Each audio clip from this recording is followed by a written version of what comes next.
Welcome to Comics Bazaar, the channel of comics commentary and arcana. This video features Daredevil number 193, cover dated April 1983. The cover is all by Klaus Janson, pencils, inks, colors. It is a really intriguing, certainly eye-catching cover. And of course, what we're looking at there is Daredevil holding a massive axe. So there's some foreshortening going on there with that axe. And he's got a grin on his face. And of course, in the Frank Miller run, Miller played around with the idea that maybe Matt Murdock wasn't the most emotionally stable superhero in the world. So when we're looking at him wielding this huge axe, it raises some questions in terms of whether he's gone crazy, like Jack Nicholson's character in The Shining, or what is going on. Now, I've only recently acquired this issue as into my collection. Always knew about the cover, always had a desire to get my hands on this one. I think it's excellent. Janson using an ink for the, a brush for the inking here, but also screen tone as well. And I like the idea of having a kind of like a rim lighting there down on top of Daredevil's head and shoulders as well. It is good stuff, and I also like the design decision to remove the Daredevil figure from the corner box so that all of our attention is simply on this really great drawing by Janson. Now let's open this one up to the splash page, and here we've Daredevil sailing over the streets of New York City, and here is a US Army armory that he's going towards, and thinking, busy night at the armory, must be night maneuvers. At least old Sarge will have a fresh pot of coffee on the hot plate, best 4 a.m. Java in town. So the title of the story is Bitsy's Revenge here on the side of this particular building. Creative team down here, Larry Hama, writer, Klaus Janson, artist, so covering pencils, inks and colours, and Joe Rosen, letterer, rounds out the creative team. And it just popped into my mind, like the previous issue, we had Alan Brennert write one issue of the title. Here we have Larry Hama come in to do a done-in-one. And I'm wondering whether Janson himself was half thinking of maybe writing an issue by himself, whereby he could do everything, the script, the art, including the colouring. That would have been interesting at the time.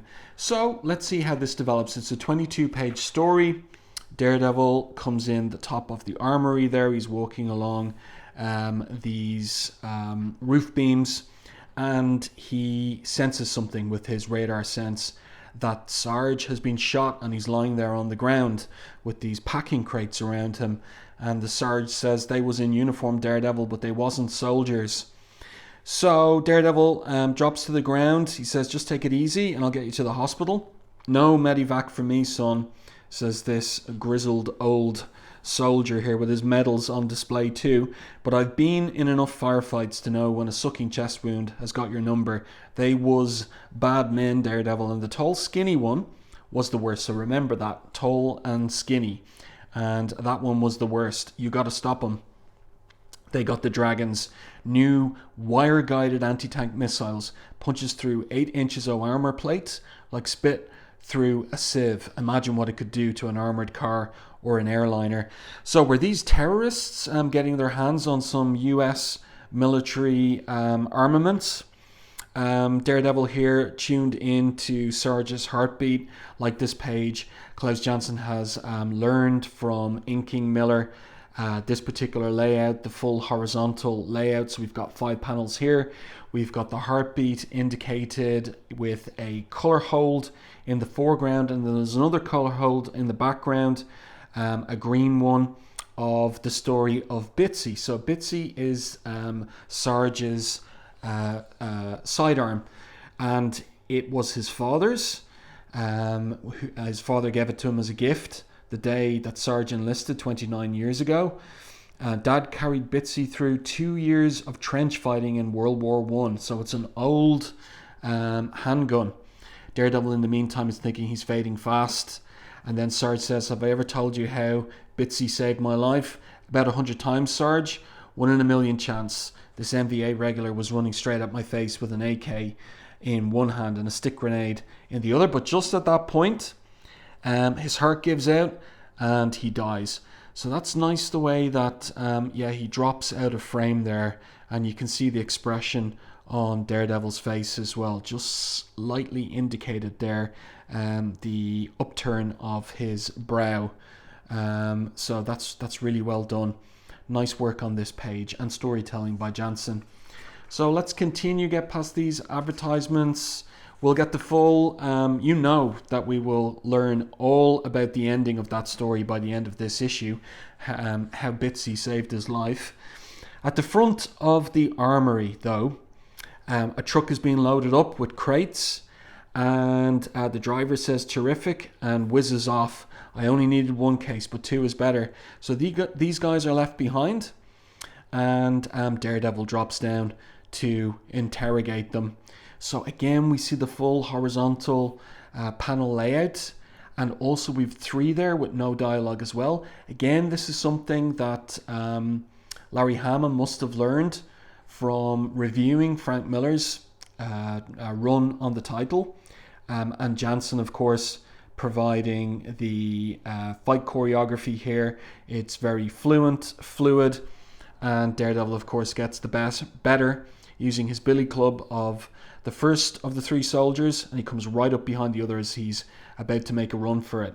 I like the little detail of the guy just stopping still on his heels there. That's nicely done. And so this is a nice shot too of the anatomy there, the muscular anatomy of the back of Daredevil's shoulders, and his arm pointing the billy club right onto this soldier's shoulder. Even like the detail of the shadow cast there on the back of the soldier's shirt. So Daredevil says to the guy, your buddies are going to wake up with ferocious headaches. Head injuries are funny. Permanent brain damage, partial paralysis. And the guy just interrupts or kind of basically says, I'm figuring. I like the look of fear on his face as well. His wide open eye there as he's looking at the end of the billy club. So Daredevil has questions. Who, where, why? The guy says, who? The main man on the job, the planner, the trigger who aced out the old geezer? All the same guy. Carmine Pesca, the rat who drove off in the truck and left us. Where's he at now? Good question. I wish I knew, but I know where he's going to be. The SS Madagascar cruise ship sailing for Le Havre in the morning. So that's France. And why? Diamonds, 5 million worth in the ship safe. I don't know how he expects to use the dragons, but say you're not pulling that stick back for a wind-up, are you? And then Daredevil's gone, of course, and the guy's left in the street along with his 2 unconscious mates. So that's a really nice sequence there. And again, it's very clear Janson has learned some tricks from all those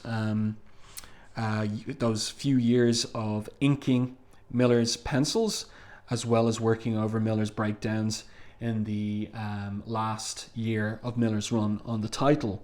2 days later then in the Mid-Atlantic, again he's using the full horizontal panels there, but not for a fight sequence, which is interesting, but it allows him to take in 2 scenes at once.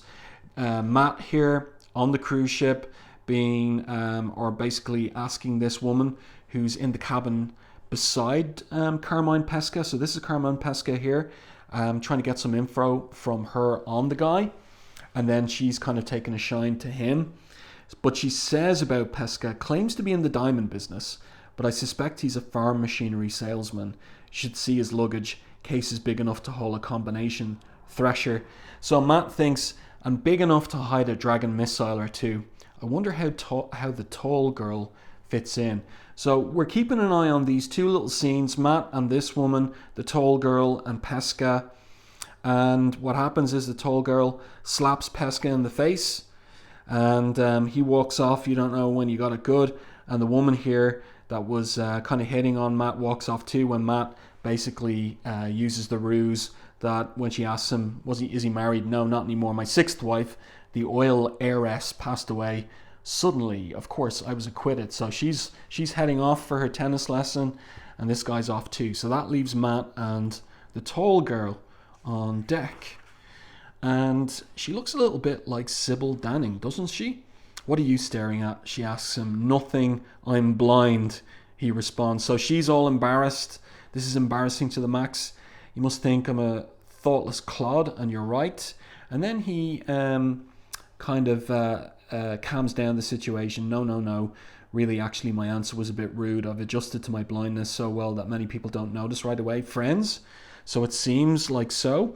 Now, this side profile of Matt there makes him look like a 45-year-old man. So sometimes with Janson's art, there's a little bit of inconsistency in respect to faces and the figure work. Sometimes some of the drawings look a bit like a different character. So anyway, Matt's fishing for info there about whether there's trouble with her boyfriend, and she responds, Carmine, I just met him today. I thought I could relate to him because he's a skinny beanstalk like me, but he turned out to be a real creep. Hey, I told you my name, what's yours? So Matt introduces himself, and the ship is sailing away there on the Atlantic, and I love the magenta sky there as well. That night in the ship's lounge, this is a really interesting angle here. We're kind of down on the level of the floor looking up at the stage. We've got this kind of African elephant up there, apparently. So really nice work here by Janson. Also the use of screen tone there for the windows of the ship, and up here on the ceiling too. And this is Matt here as well. So the woman, Willow, that's her name, she invites him up on stage. She is a magician, and she says to him, all you have to do is keep up your end of our conversation as Ali and Akbar stretch this screen in front of us. Who, me? Say, this isn't going to hurt, will it? Now, got any hobbies? So he's there, makes a joke, other than fighting a never-ending battle for truth, justice, and the American Bar Association. And then we have his thought balloon here. What are you doing to my back, Willow? So there's a harness there. It's a harness and wire. So the screen is pulled away, and Matt apparently has disappeared. So Willow says, golly, Matt, if you can't come up with a snappier pattern than that, I'm going to have to make you disappear. Thank you. You've been a great audience. Good night. So that's like the finale of her show. And then we see him up here and thinking, a very slick trick. I'm dangling from a monofilament wire, strong enough to lift a linebacker, but thin enough to be invisible to the audience. So later backstage, he's let down, and Willow explains the monofilament leads to this pulley and spring system that's connected to a counterweight. When the counterweight was released backstage, the pulleys whisked you up into the flies. Now, I didn't know this, but here we get an explanation of what the flies are. The space above a stage hidden from the audience. So Larry Hama putting in a lot of knowledge into the script here for this one. Like, he knows what he's doing. And all of this business about the harness and the monofilament is going to come into play later. As will this, the three-dimensional hologram projection. So the elephant wasn't real. Love the inking here by Janson for the thick hide of the elephant. It's really nicely done, very likely with a brush.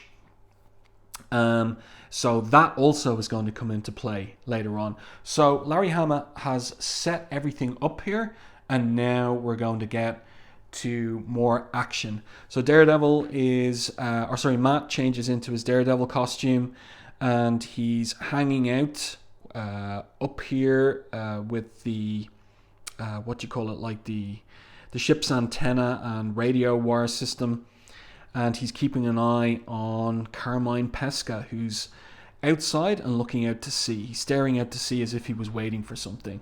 Thinks Daredevil to himself, something's out there circling the ship. Now it's turning towards us, and it's one of these missiles. It's a Dragon missile, and it's heading straight for this radio mast. Again, really like the use of screen tone here for the background of these two horizontal, full-page horizontal panels. Like the suggestion of the light reflection of the ship here, the cruise ship, on the water, on the ocean. That's really well done. and then the missile hits.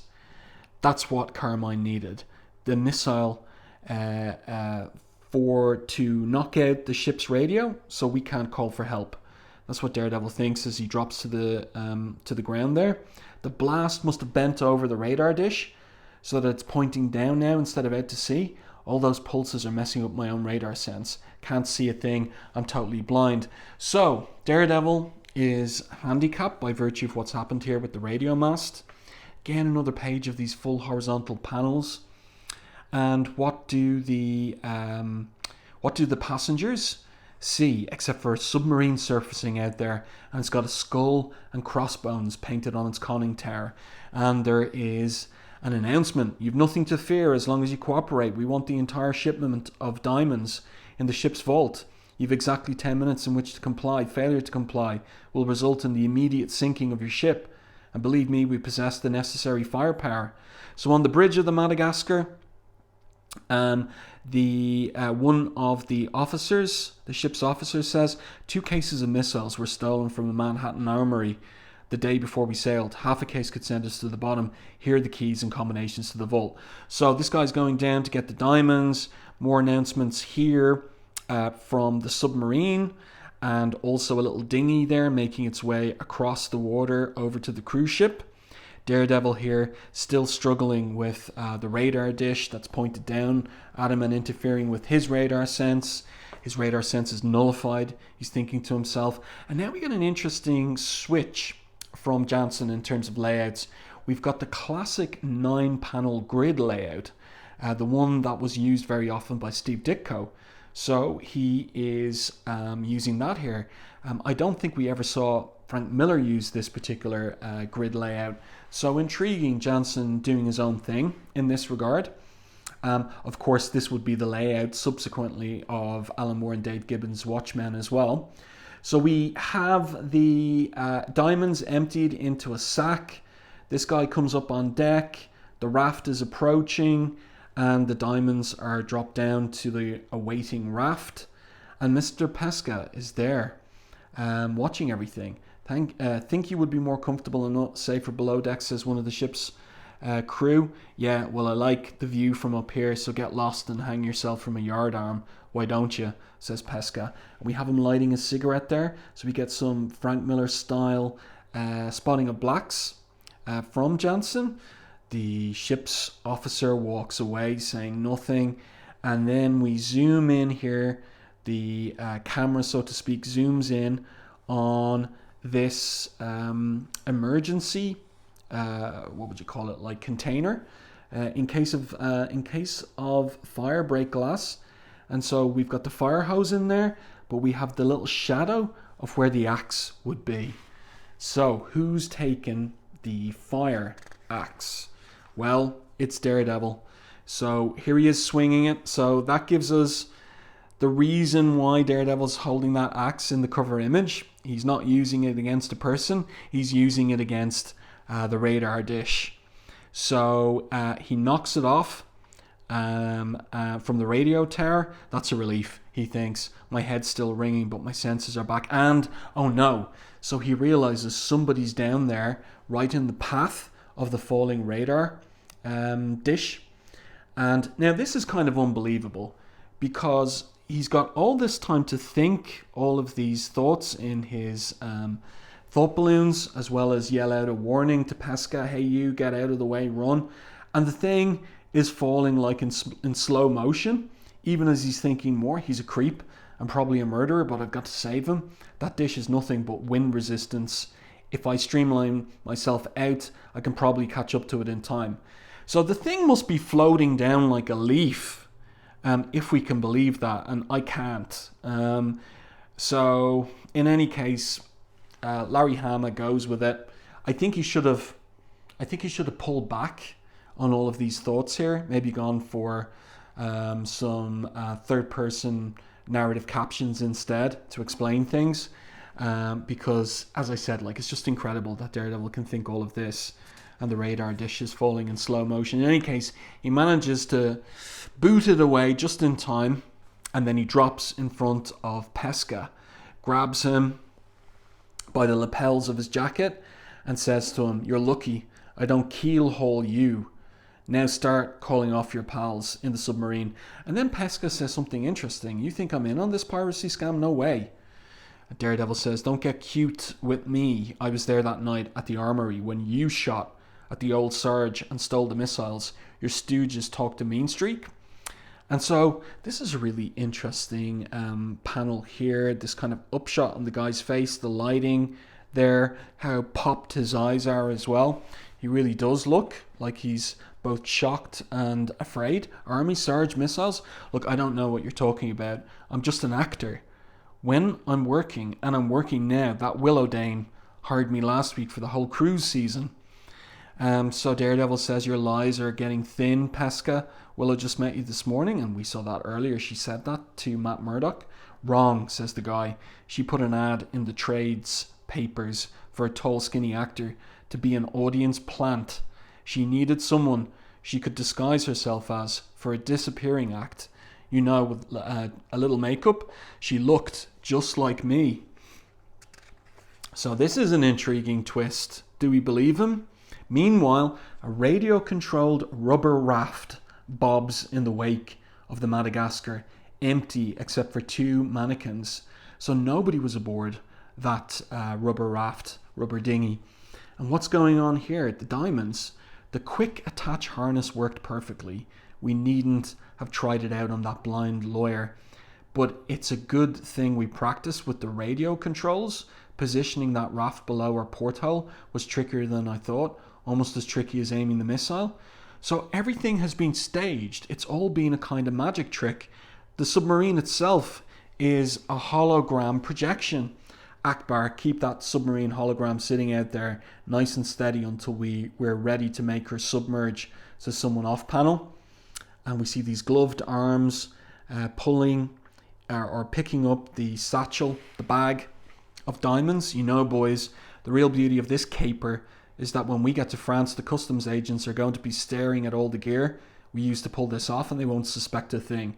Who in his right mind would suspect that a pair of goons like you would have real diamonds sewn on your vests rather than rhinestones?